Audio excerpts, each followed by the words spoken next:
Hi, this is Shelley Hitz, and I want to welcome you to this edition of Christian Author Interviews. I will be your host today. I am the co-owner of Crossreads.com, where Christian readers and authors meet, as well as BodyandSoulPublishing.com, where we post free Christian books daily on our blog. My guest today is Jody Hedlund. Jody is an award-winning historical romance novelist and author of the best-selling books The Preacher's Bride and Unending Devotion. She received a bachelor's degree from Taylor University and a master's from the University of Wisconsin, both in social work. Currently, she makes her home in Michigan with her husband and 5 busy children. Her latest book, A Noble Groom, just released. You can find out more about Jody at her website, www.jodyhedlund.com, and you spell that JodyHedlund.com. So welcome, Jody. It's great to have you today. Well, thank you, Shelley. It's great to be here. Yeah, and it's so neat because we have a little connection because we both went to small Christian liberal arts colleges in Indiana. I went to Anderson University. That's where I met my husband, and I see that you went to Taylor. So yeah, that's pretty cool. I did. I went to Taylor, and that's where I graduated, and I have a fondness for it, and my husband also went there, and we were married there, so it brings back great memories. Yeah, I know. People would always joke, like at Anderson, that, the girls were there to get their MRS degree, to meet their husbands, and yeah. I never felt that way. I thought, I'm here, for my degree, to study. At the time, I was focused on being a physical therapist, and yet it did happen that way that I did. Yeah. It does seem to happen that way. But it's great to have you today, and yes. It's really amazing. You've been married now over 2 decades, over 20 years, and you have 5 children, ages ranging from age 6 to 15, and even have 1 set of twin daughters to keep you on your toes. So my question is, and I think probably a lot of women out there, especially, is how do you balance everything, as you obviously have a very full plate? Well, that is a great question, and it's one that I get asked quite frequently. It's probably the most asked question that I get because I do homeschool my 5 children as well. So I really feel like I'm juggling 2 full-time jobs, one being a teacher and 2 being a full-time author. And so it is definitely not easy to manage my busy household of 5 children and squeeze in time for writing. But I would not be able to do it without the support of my husband. He is very helpful and pitches in wherever possible. And we really work together as a team to support each other in our pursuits and in the things that we love. I try and support him fully, and he also supports me.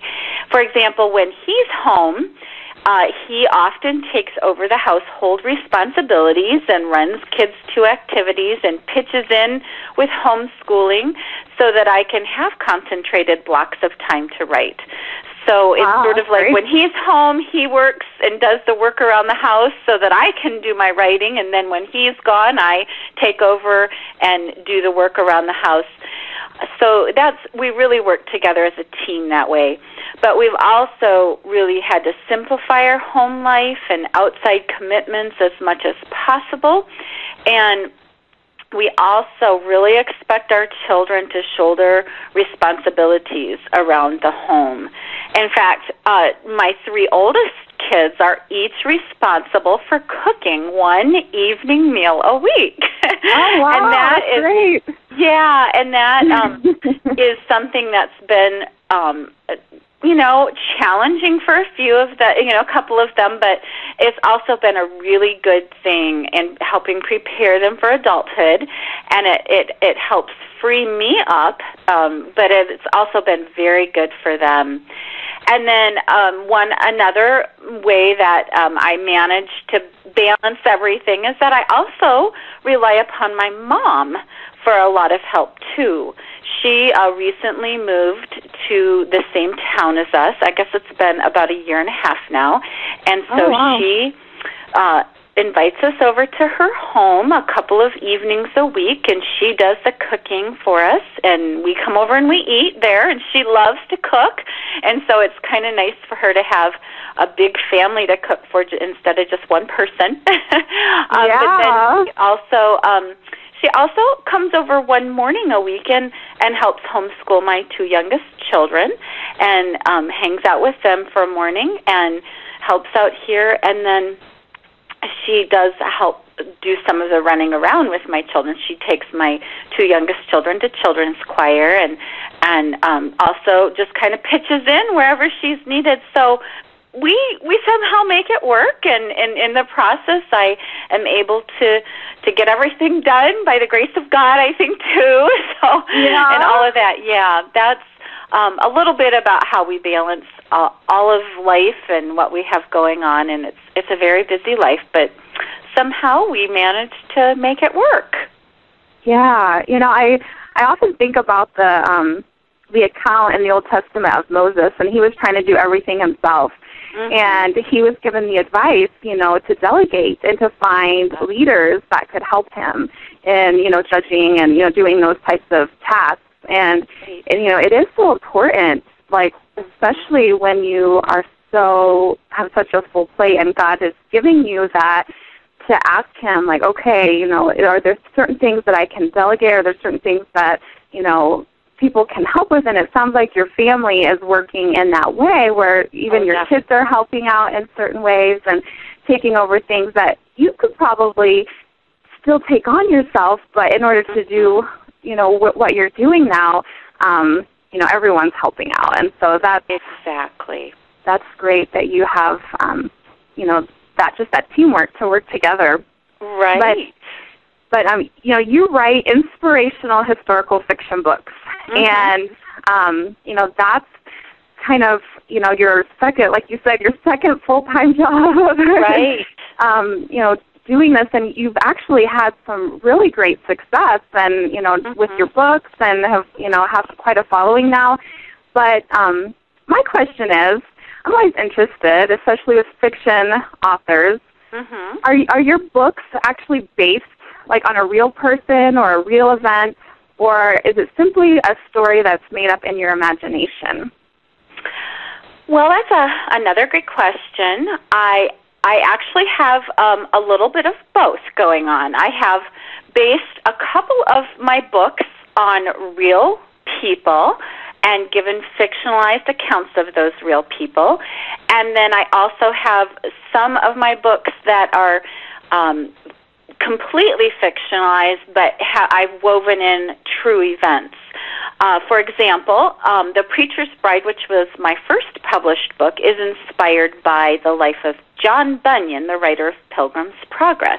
Okay. I had read a tiny excerpt somewhere about his second wife, Elizabeth, and it really stirred my curiosity, and I wanted to find out what life had been like for her and what was her real story. So The Preacher's Bride is a book that's inspired by their love relationship. It takes place in England in the 1600s, and it's centered around the time of the Puritans. And, of course, if you know history, it was about that time that the Pilgrims came to America to escape the persecution that was going on.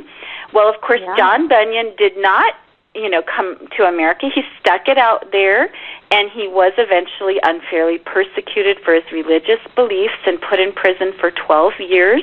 And it was during that imprisonment that he wrote Pilgrim's Progress.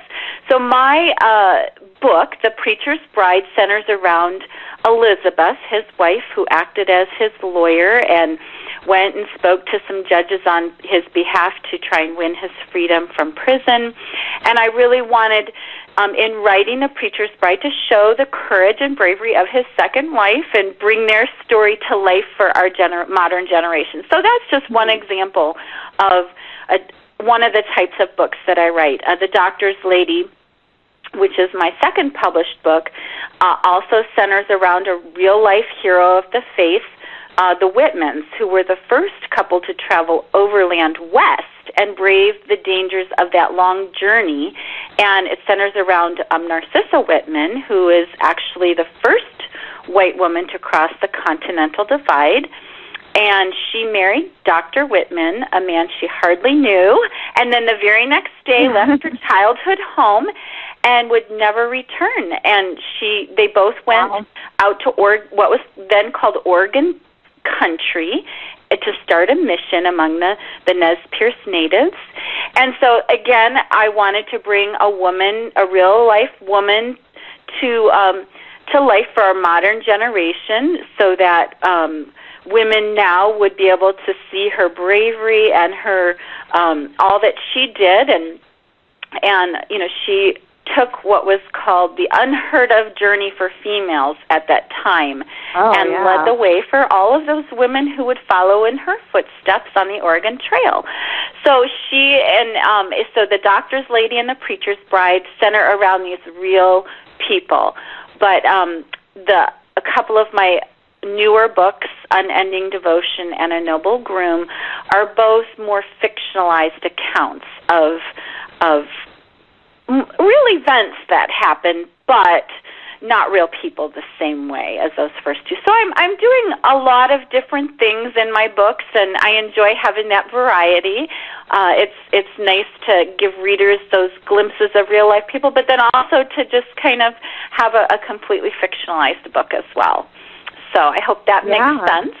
Yeah, and that's really interesting about your first two books, how they're based on those true stories. Mm-hmm. But with all of your books, do you have any sort of discussion guides or things like that if somebody's reading through the book to talk about some of the things that are mentioned in the book? I do. I offer discussion questions on my website for each of my books. You just have to go to my books page on jodyhedlund.com, and and if you click on each book, it'll pull up a page with all kinds of stuff that's available for that book. There's book trailers, there's discussion questions, there's reviews, there's just all kinds of information available. And my books do really, I have had a lot of book groups read my books and find them very easy, good books for book groups. Yeah, sure. And it sounds like, even just hearing you talk about them, it sounds very inspirational. It's that would be, and then it's something to, that could probably be discussed fairly easily. But I also noticed on your website that you're available for meeting with book clubs. You mentioned book clubs, but you're able to meet with book clubs via Skype. And I love how you're using technology in this way. Many times technology is used for evil, but it can also be used for good. And, we can use technology in many ways, but could you share a little bit about maybe how you first got started in doing this and maybe how a Skype meeting normally works if somebody's interested in having you do something like that with them? Oh, sure. With almost every book, I write a letter to book group leaders letting them know about the availability of my book as a good choice for their book group. And then my publisher takes care of sending this letter out to different book groups throughout the country. They have compiled a list, and so they're able to get that letter out. And so in that letter, I let book groups know that I am available for Skyping or teleconferencing. And so they can contact me via my website contact page, or I usually, put my email address in the letter, and so they're welcome to contact me. So that is primarily how I am linked up with book group leaders. And when we then we set up a date ahead of time and arrange a time that works for their book group. And basically, a group needs to have some sort of Skyping ability from at least one of their members. And then we arrange that time to call and are able to I'm able to see the group, which is really nice, and then they're able to see me. So it almost feels like I'm there sitting with them talking, and they're able to ask me questions about the book or about being an author. And I usually spend about 45 minutes to an hour with that group. And then when I teleconference, I'm willing to do that as well. It's just I actually prefer the Skyping just because then I can see everyone's faces and feel like I'm there with them. But I'm also available to teleconference. Yeah, it's really neat when you do that. I've only done it once with a group where I was actually sharing one of my presentations and speaking to that group through Skype. But it was really interesting because I could see them and then they could see me. Yeah. And it really is that personal connection, and it really adds. And I would think for book clubs it could really add that extra dimension, like as they're reading your book and discussing it and talking about it, to be able to actually, quote unquote, meet you, and ask you questions. And so that's really neat that you. Yeah, and they get a better, idea of, what research went into the book, and they can ask questions about characters or about plot, and it just adds a little more meaning to a book, I think, to be able to go a little deeper, for sure. Yeah, that's really neat. But just, talking about book clubs and, reading books and things like that, in your life personally, what books that you have read would you say have influenced your life the most, and why? Well, I would say that I really look back to my childhood and the books that I read then. My mom was one of the biggest influences on me while I was growing up. She read to me prolifically. She read to my brothers as well, but we rarely watched TV. In fact, there was a period of my life where we didn't even have a TV in the house, and so I really count that as a huge influence in shaping my creativity. And so in growing up, I had the opportunity just to be read to a lot as well as read a lot. And some of my most influential books involved books that had strong girls and really creative girls. And one of them was Anne of Green Gables. She was so creative and always using her imagination, and so that really had an impact on me. And then followed closely to that book would be A Little Princess, with the whole idea of, again, reading and using your imagination, and then also Little Women. They also, even a writer in that book. And so all three of those books, Anne of Green Gables, A Little Princess, and A Little Women, I just completely loved and have read them again, to my children now, and really realize how strong of an influence those books had in making me an imaginative and creative person. So those are probably the top three that influenced me growing up. Yeah, and it sounds like you were really blessed to have parents and a mom that really emphasized reading and read to you. Do you think with the technology world that we live in today, do you think there is a sense that it's becoming a lost art, or do you think there is still, this generation does still have a love for reading, especially, with, their children and that sort of thing? Well, I definitely think it is a struggle for today's parents to battle for the minds of their children and influence. I think that technology, whether it be video games, whether it be our iPods or iPads or DVDs, kids are bombarded today with all of that, and it's so much easier for them to gravitate toward that or social media and to spend their time on those things, and it takes so much more work to read or to write or to be creative. And so I think that we are battling for our children, for sure. I know I personally am with my 5 kids and have really had to set limits on how much screen time they get a day or per week.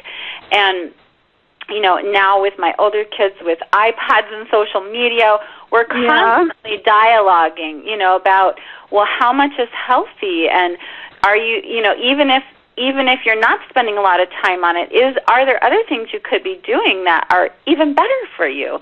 So yes, I do think that we're struggling, but I also see with the invention of ebooks and technology that there are more opportunities to read. For example, with audiobooks, you know, for me personally, being so busy, I rely on audiobooks so much to, you know, to get reading time in for myself. And I noticed, and to being able to have that capability to switch back and forth between an audiobook and an ebook, and my kids do that too now. And so I think there are more opportunities to read, but we also are struggling to protect that reading time in our kids' minds with technology. It's a double-edged sword, if you know what I mean.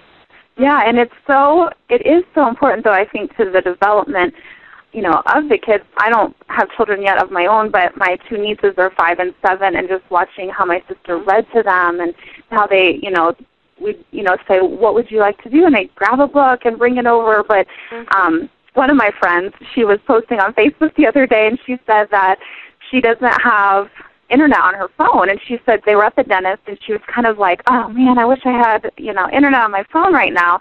But, you know, she sat there with her youngest and read her books the whole time. And she said the receptionist was like, I can't believe you read to her the entire time. She's like, no one ever does that. She's like, everyone always just gives them their phone or their iPad or whatever, and the kids are just, you know, playing on whatever device. And she's like, that is so unique. And I thought, wow, you know, that really speaks. So, I mean, it is easier to let entertainment or, you know, our technical devices, whatever they are, babysit our children. And it's so much, takes more work on the parents' part to be, you know, teach their children to be creative during those moments of waiting. It's becoming so much more common to let those devices keep our kids quiet or entertain them, you know, rather than letting our children be a little bored and learn to be creative. Yeah, and it's inspiring to hear how, you know, books influenced and shaped you as you were growing.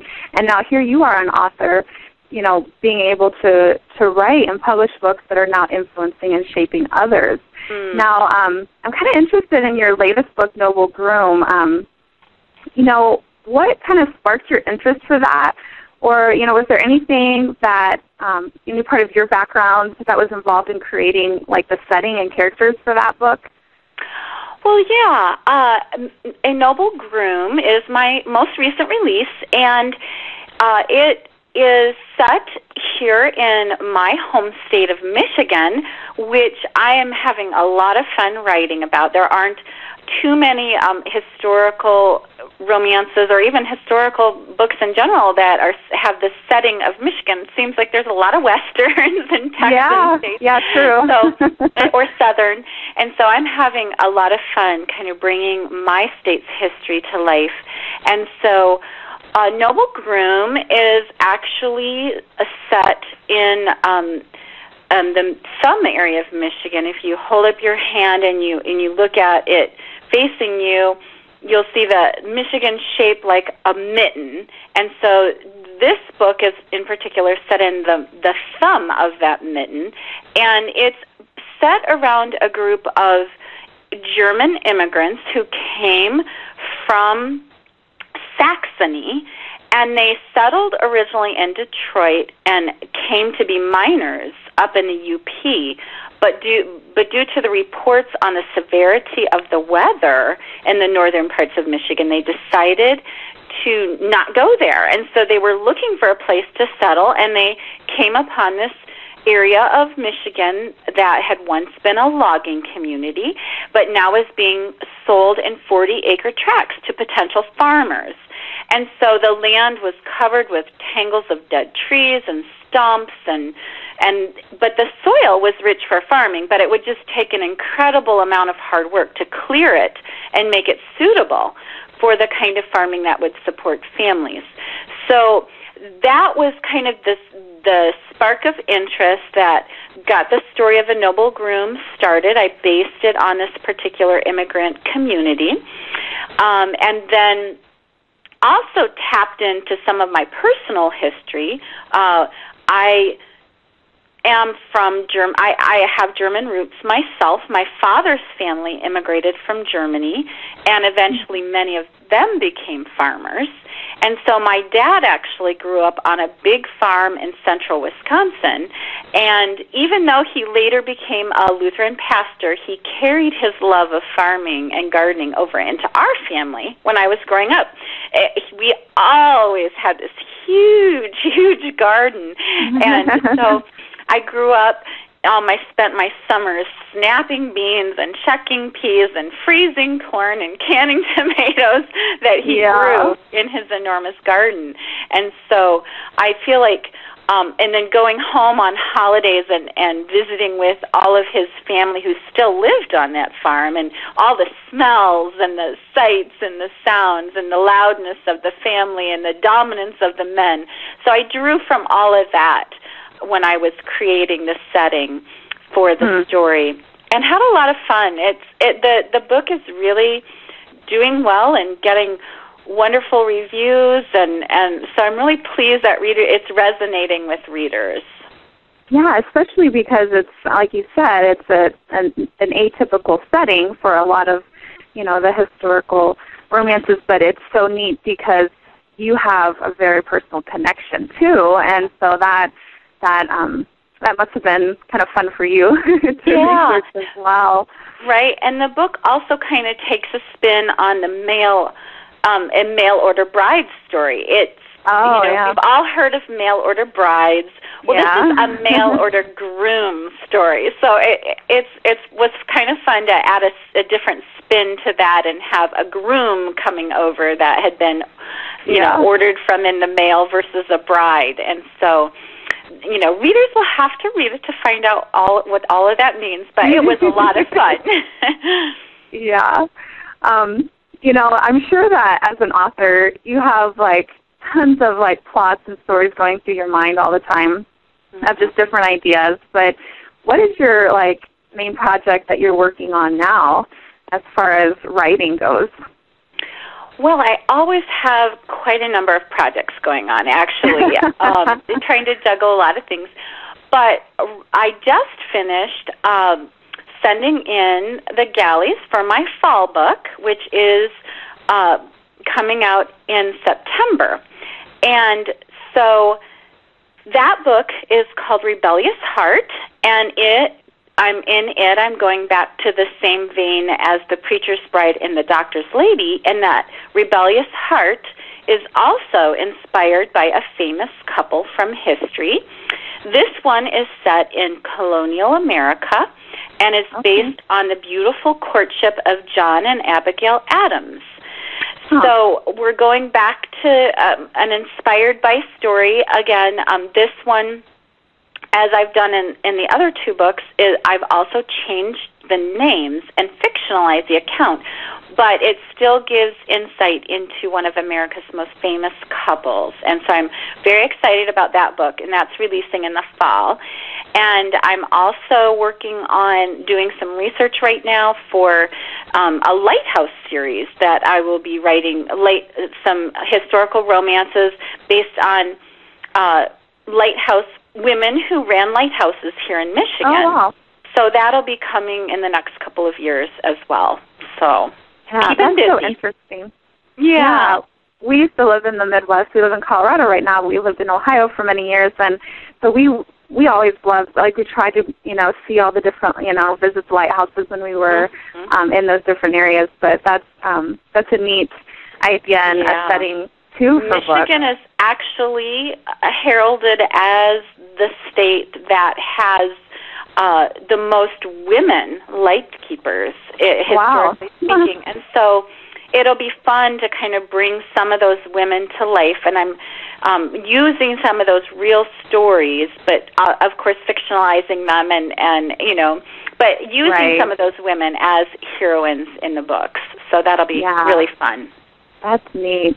I was on your website the other day, and I noticed that you have different things. You have a section for readers, a section for authors, and all of that, but you also have a section where you post pictures of your readers, that with your books.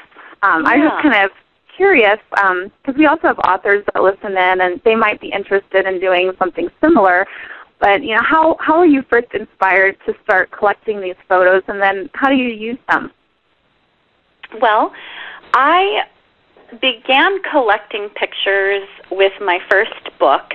I thought, it would be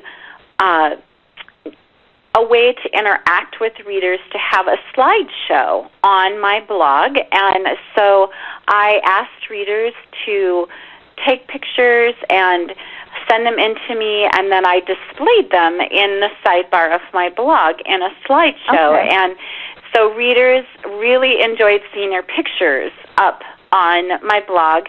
And so over time, I think readers see those pictures and go ahead and snap them without me even saying anything anymore. It's just one of those things. And also with my last book in the fall, with Unending Devotion, I had a contest on Pinterest. And so it was a photo contest, and I simply asked readers to take a creative picture of them with the book and to tag me on Facebook or on Pinterest, and then I had some judges lined up at my publishing house to pick the most creative of those pictures. And so that kind of got readers interested in taking pictures as well. And that was, logistically, it was a little hard because Pinterest is still, evolving and becoming, at the time it was hard for those tags to be sent to my inbox, and I believe Pinterest is doing a better job of that now. But it was a little harder to hunt down pictures, but now I think it would be even easier for authors to do something like that.